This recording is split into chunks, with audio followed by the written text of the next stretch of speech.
Hey guys, so it's me Alexis and welcome to my astrology channel, and today I'll be doing a Q&A. Before I start my Q&A, I just want to apologize for not posting a video last week because I had some unforeseen circumstances that I had to tend to, and due to that I couldn't film a video last week, so I'm posting 2 this week. So yeah, my video for the aspect series will come out later since this Q&A is probably going to come out first. So yeah, just letting you guys know. Some of you guys submitted questions for this Q&A. This Q&A is mostly personal / astrological. So yeah, this is the video for you if you guys want to know a little bit about me. If you guys don't care about who I am, then you guys should probably click out because yeah, I'm probably gonna start right now. So, Hana asked me, what do you do when you're bored or when you're free? So, when I'm not doing astrology, when I actually do have free time, I hang out with my boyfriend a lot. We always eat out and then we always have fun after. We always eat Chipotle because my boyfriend loves Chipotle. We eat it every week because he loves it so much. And that's one thing I do when I'm free. When I'm not doing astrology, I'm also reading books. I'm also making slimes because I love slime. I think it's the only thing that I like that's considered ASMR. So I like ASMR, it's very relaxing. I like to calm my nerves. And speaking of books, I am currently reading Battle Royale. It is such a good book, but I like to skip through the gory parts because TMI. And it's kind of gross, but I like the thrill of it. So yeah, next question from Moon Sextile Venus. Honestly, how are you doing? How did you discover astrology? Did you relate to your placements at first? And last question, I promise.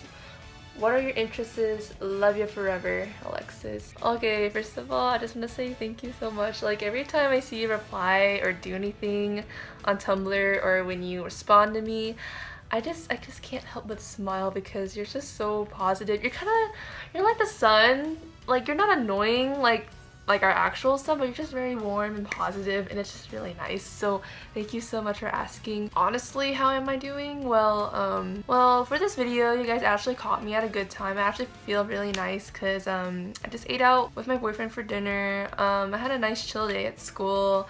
Lots of studying. I'm really worried about OChem 2 right now because as you guys know or don't know, I'm a biology major and I minor in education.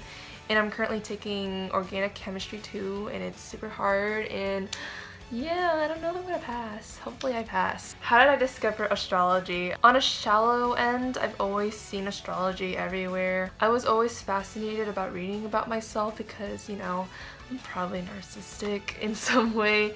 And in a deep way, I actually found out through Tumblr because through my personal blog, I was scrolling down and I saw a bunch of memes. I thought they were funny, and then I started seeing the moon signs and all the rest of astrology, and the rest is history. I studied a lot and I still love astrology. Did I relate to my placements at first?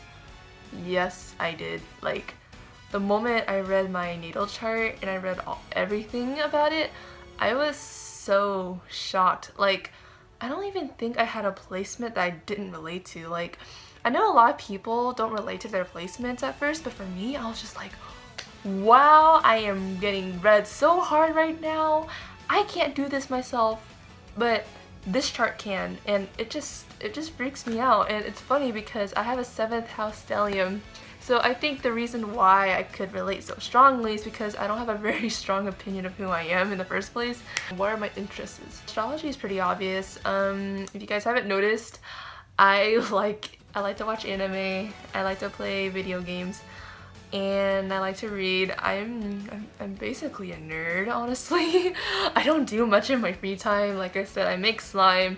If you guys don't know, I have a very strict diet on drinking Soylent because I like to save money, and Soylent is only $2 a bottle, so like that's what I drink every day for lunch. And a lot of people think it's disgusting, but you know, it doesn't matter when you're saving money because, you know, money.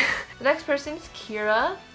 She said, what's your favorite combination for the angles in a chart, and what are your favorite chart patterns? For the angles of the chart, so ascendant, IC, descendant, midheaven.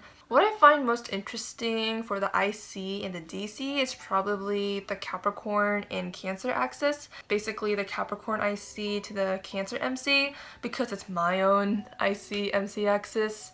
It's just interesting because it's interesting to see sister signs in a certain house. Like Cancer naturally rules the 4th house, and my Capricorn is ruling the 4th house, and Capricorn is the sister sign of Cancer.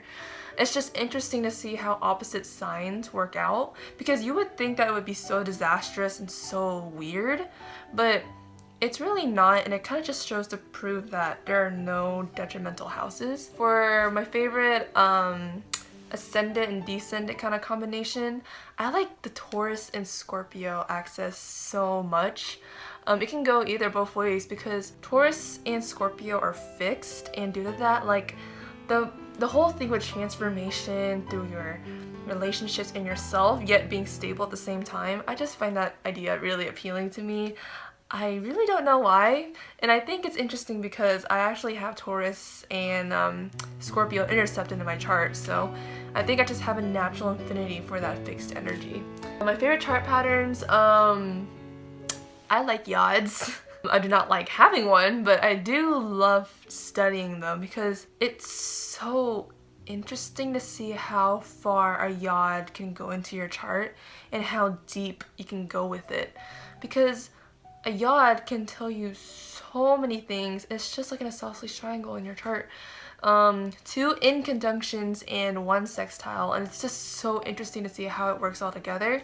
I read the Yod book by Karen Hamaker, I think that's how you say her name, and it was just a really great book. I also like to see stellia or stelliums because they're very interesting, and I just like to deeply analyze it. I just love chart patterns in general, but my 2 favorites are probably yods and stelliums, but I haven't been too deep into chart patterns.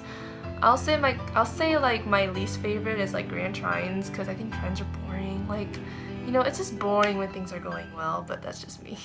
Wiz Calibra V, hey, she asked me, what are the best aspects to have in your opinion? Well, I do want to say that having a sun-moon aspect harmoniously is very nice, because I have a sun-moon opposition. It's not that nice. It's just nice to have your ego and your emotions just work well and mesh well together, or if they're conjunct, that's even better.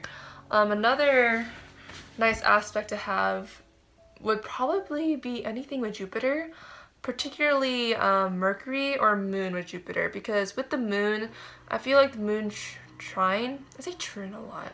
Well anyways, Moon trine Jupiter kind of gives someone a really optimistic feel. I have this aspect myself, and it's really nice because it helps me get through a lot of things emotionally. And with Mercury, it really makes someone really open-minded and really intelligent at the same time. And since it's trine, you're not going to find this person being too preachy or too arrogant. So anything with Jupiter is just really nice. She also asked me if I can talk about Saturn the 11th. Saturn 11th is kind of tough if you really care about your friends. It's even worse if you have your Sun in the 11th, because that's your ego. So when you have Saturn in the 11th, people may see you to be the very serious friend, or if not serious, then the intimidating friend. This is the friend where you don't mess with them, you don't act stupid with them. You know, you do your part, they'll do their part. Saturn is just very disciplined. So with that, it creates disciplined friendships. You're not gonna have a friendship where 2 friends are gonna, you know, not be punctual for a certain event. You're not going to have a friendship where 2 friends are flaky and irresponsible. When you have Saturn in the 11th house, you expect responsibility out of your friends. And due to that, you may not have a lot of friends because no one likes to be responsible. And due to that, you may find a lot of restriction through your friends. With Saturn in the 11th, you may feel like a part of yourself is restricted when you're in a group. You may act serious due to this because you just want to show your best practical side to the world, but you know, it's restrictive in that way because you can't be proper all the time. There's always going to be a side of you that's not practical, irrational, stuff like that.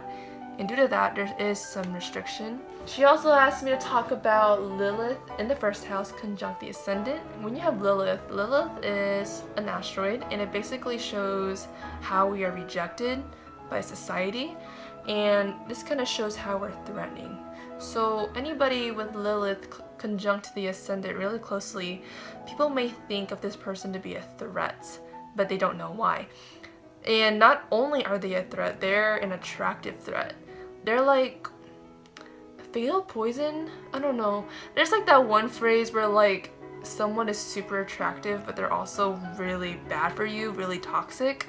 Sweet poison? Yeah, I guess so. That's what it's like when you have Lilith conjunct the ascendant, because people are going to be attracted to you, but since they find you to be so dangerous, they will strongly reject you. And this is usually with your ascendant. This could be like when you have first impressions with them or with these people, because you feel like there's something iffy about that person, and since you can't quite place it, since it's so elusive and so hard to find, you can find yourself rejecting this person for no reason, and they might be the nicest person ever. So people with Lilith conjunct the ascendant may hide themselves, and they might hide their identity, and they really shouldn't, because they feel kind of weak in that manner. And when they do show their true selves to anyone, they feel empowered. And that's pretty much it for the Q&A. So I hope you guys liked my answers, and yeah, that's pretty much it. So please look forward to my next video, which is going to be covering squares. So if you're looking forward to that aspect, then yeah, you gotta stick around. So yeah, thanks for watching, guys.